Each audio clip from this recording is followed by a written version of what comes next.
Have you ever thought about how much energy your home consumes every day?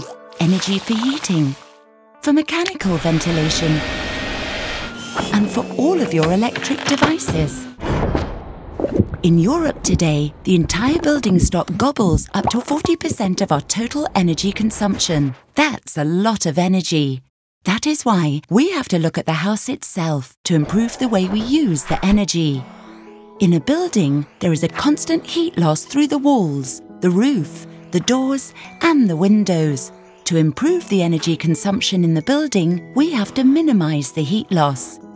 A way to do that is to maximize insulation of the roof, the walls, and the windows. But windows are different.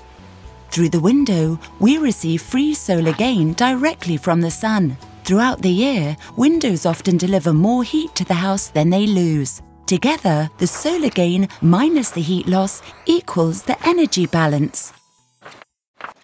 If the balance is too negative, the building gets cold and must be provided with more external energy.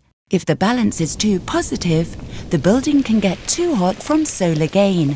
That's why it is important to control and maintain the right balance. It is all about maintaining a constant, pleasant temperature inside your home, every day, all year round. That's called a dynamic building envelope. But how does the energy balance work in practice? In the hot season, the sun heats your house, creating a cooling demand. Then you have to adjust the heat and brightness during the day. In the evening, you can create natural cooling ventilation with plenty of fresh air. In the cold season, you need to keep your house warm at night.